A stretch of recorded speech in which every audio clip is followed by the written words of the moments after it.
بلند آواز سے حضور کی بارگاہ میں اجتماعی تو جھک سوہنے دے بھوے تو جھک سوہنے دے بھوے نگاہ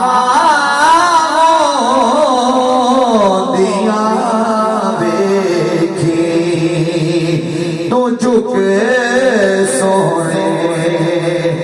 بوئے نگاہ دیا بیٹھی تو جھک سونے بوئے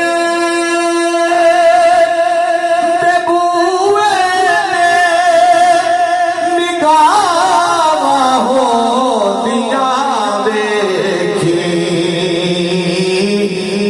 منگ حسنے دا صدقہ تو منگ حسنے دا صدقہ عطا ہو دیا بیٹھی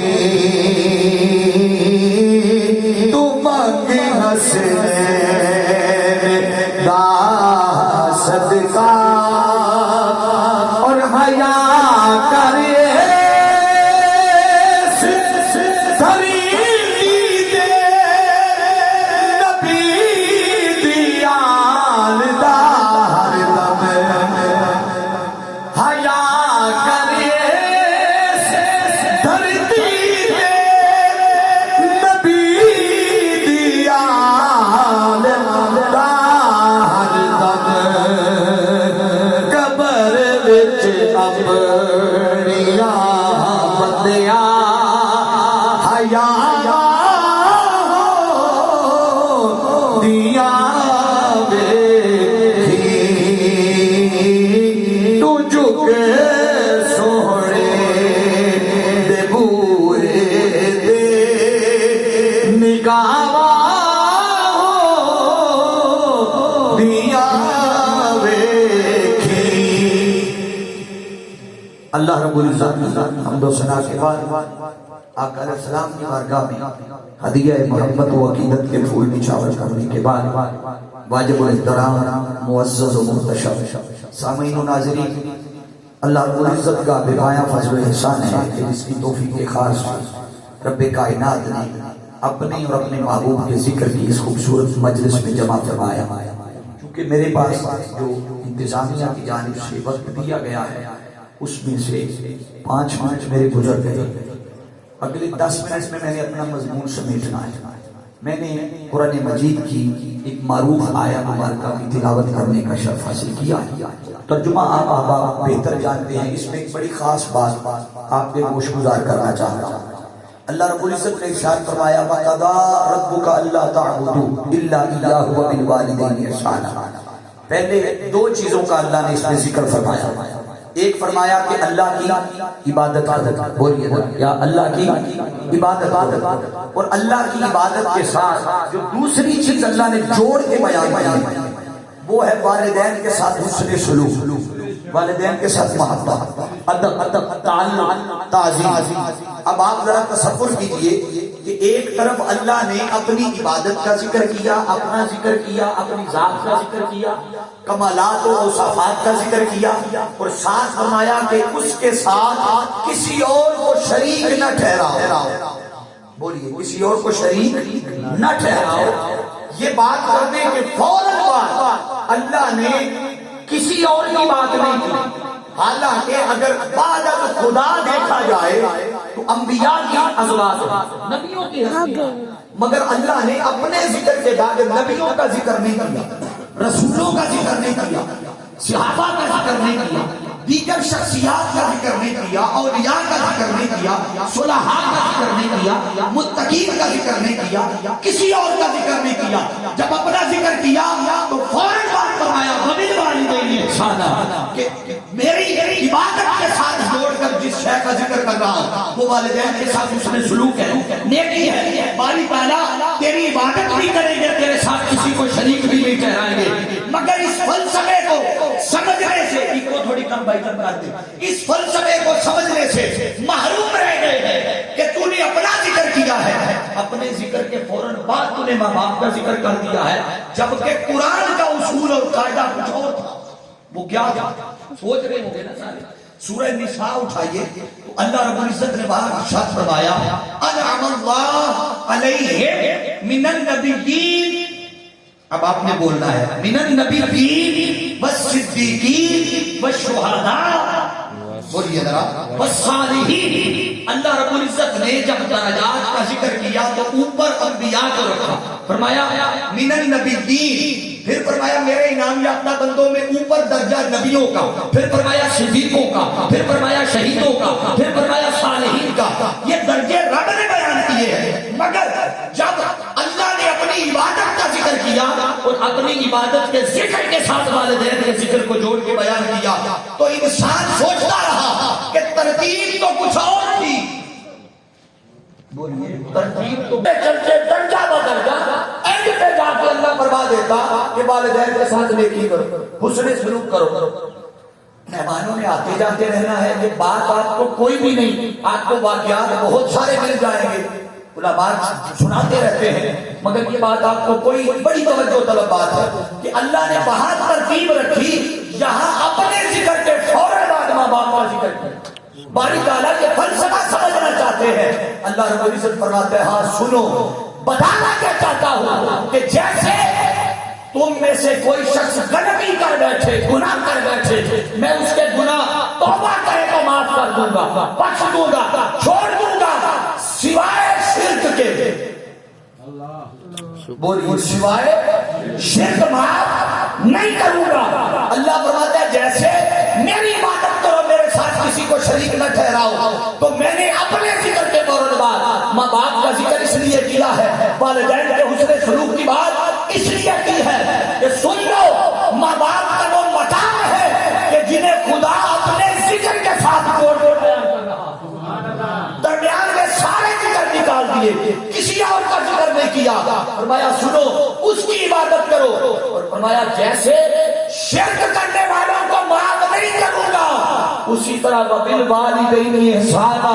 جو ماں باپ کا بے ادب ہوگا فرمایا اسے بھی معاف نہیں کروں گا، سارا کچھ چھوڑ دوں گا، سارا کچھ معاف کر دوں گا، بے ادب کو، ماں باپ کے بے ادب کو بولیے معاف، اونچا بولیے معاف نہیں کروں، اور یاد رکھ لے نمازیں اپنی جگہ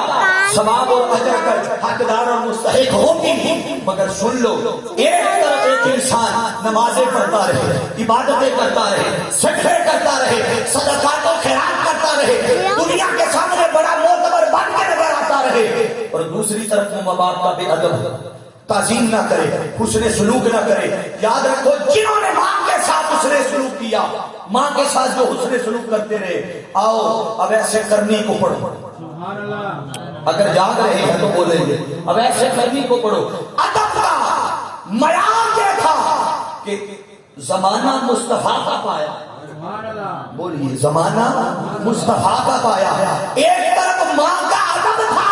ایک طرف شرف صحابیت تھا، بولیے ایک طرف شرف صحابیت تھا، اگر دیدار کر لیتے، صحبت میں بیٹھ جاتے آقا کی تو درجہ صحابیت مل جاتا۔ ماں سے اجازت لی کہ میں آقا کی زیارت کرنا چاہتا، ملاقات کرنا چاہتا ہوں، چلے یمن سے، ماں نے کہا کہ چلے جاؤ، تیرے بغیر گزارا بھی نہیں ہے، میرے پاس تو رہتا ہے تو تیرے بغیر زندگی بھی نہیں گزر سکتی، جائے گا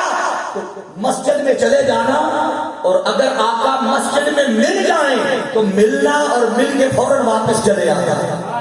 کہیں اور نہ جانا۔ تلاش میں گئے، جا کر جب مسجد میں پہنچے پوچھا آقا دو جہاں کی ہستی کہاں ہے، بتایا آقا علیہ السلام مسجد میں نہیں، وہ تو گھر چلے گئے۔ پیچھے ماں کا حکم یاد آ گیا کہ ماں نے کہا تھا مسجد میں ملے تو مل لینا ورنہ پلٹ کے آ جانا۔ اب مجھے دو بات سمجھانا چاہتا ہوں، مجھے بتائیے حضور کے گھر سے مسجد نبوی کتنی دور ہو؟ اتنے تھوڑے سے فاصلے پہ ایک طرف ماں کا ادب، حسن سلوک، محبت اور حکم تھا، دوسری طرف درجہ صحابیت تھا۔ اس سے پتا چلا کہ ایک طرف دنیا کے اعزاز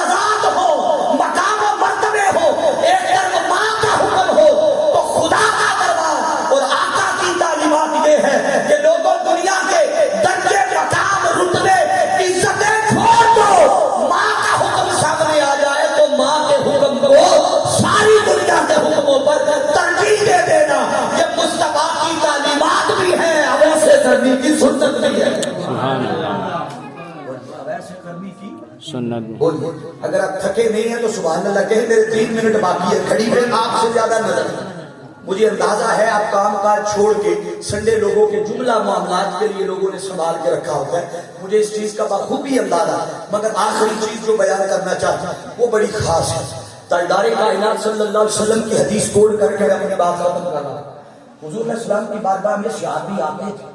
اور آ کر پوچھتے یا رسول اللہ صلی اللہ علیہ وسلم میرے حسن سلوک کا سب سے زیادہ حقدار کون ہے؟ پوچھتے آتے ہیں ماں ہے یا باپ ہے؟ ہمارے ہاں ہوتا ہے نا ساتھی کہ ماں کا درجہ بڑا ہے، ہم درجے بڑھانے گھٹانے کے بڑے ماہر ہیں کہ فلاں مقام میں بڑا ہے فلاں چھوٹا ہے، یہ درجے وہ دینے والا ہے، ہم کون ہوتے ہیں؟ اس نے جسے زیادہ عزت والا بنا دیا بنا دیا، نہ باپ کی شان کم ہے نہ ماں کی شان کم ہے، بولیے ذرا شان کم ہے نا باپ، اگر ماں کے قدموں تلے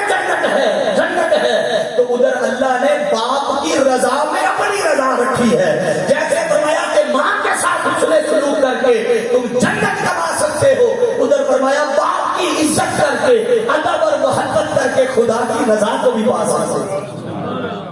خدا کی رضا کو بھی پا سکتے ہیں۔ حاضرین عزیز احتشام، آقا دو جہاں کی بارگاہ میں کوئی صحابی آتے تو وہ پوچھتے یا رسول اللہ کون ہے حقدار؟ یہ مسلم شریف کی حدیث پاک ہے۔ آقا علیہ السلام نے فرمایا تیرے حسن سلوک کا سب سے زیادہ حقدار تیری ماں ہے۔ پھر پوچھا یا رسول اللہ پھر کون ہے؟ حضور نے فرمایا پھر تیری ماں۔ پھر پوچھا یا رسول اللہ پھر کون؟ آقا نے فرمایا پھر تیری ماں۔ چوتھی بار پھر پوچھا یا رسول اللہ پھر کون؟ آقا علیہ السلام نے فرمایا پھر تیرا باپ۔ پھر اسی طرح کوئی اور صحابی آ گئے، مختلف آگے صحابی سوال کرتے تو آقا دو جہاں یہ تاجدار کائنات صلی اللہ علیہ وسلم کا کمال تھا، ہر کسی کو ایک ہی دوائی نہیں دیتے تھے، یاد رہے نا، ہر کسی کو ایک ہی دوائی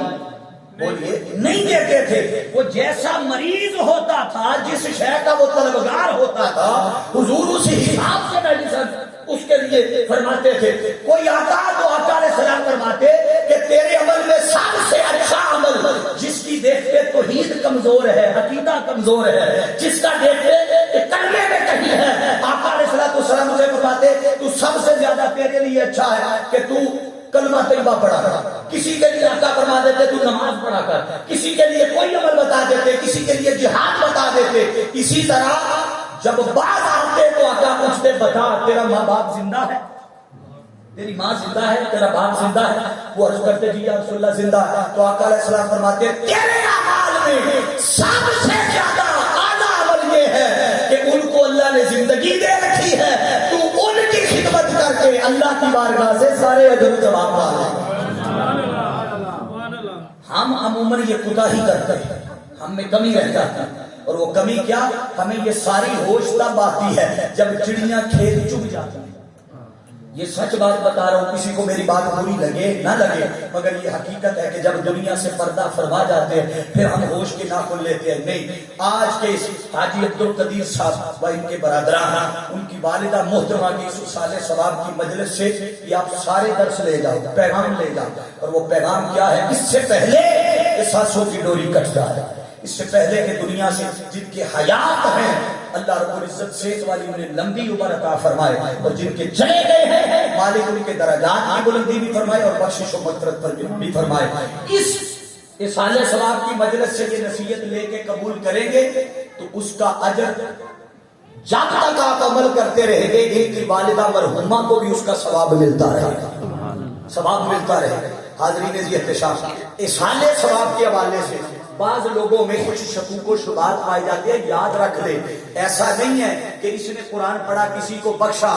تو ثواب ختم ہو گیا، یہ جس کو بخشتا جائے گا ثواب اسی طرح ہر کسی کو برابر حصہ ملتا رہے گا۔ یہ سال ثواب، مثال کہتے ہیں پہنچانے کو ثواب، اپنے کسی نیک عمل کا ثواب پہنچانا۔ اور آج عبدالقدیر احمد خان صاحب یہ اپنے والدہ محترمہ مرحومہ کے لیے انہوں نے محفل سجائی ہے، تو یقیناً یہ انہی کی تربیت کا حصہ ہے کہ انہوں نے اس ایک رستے پر چلایا۔ میں بار دیگر ان کی فیملی سے تحریک منہاج القرآن اور حضور شیخ الاسلام ڈاکٹر محمد طاہر القادری مدثر اللہ علیہ آپ کی جانب سے ان کے ساتھ یہ تعزیت کرتا ہوں۔ اللہ رب العزت ان کی قبر کی منزلوں کو آسان فرمائے، آخرت کی منزلوں کو آسان فرمائے، درجات کی بلندی فرمائے۔ اللہ رب العزت میری آپ کی حاضری قبول فرمائے۔ وما علیہ الا البلاغ۔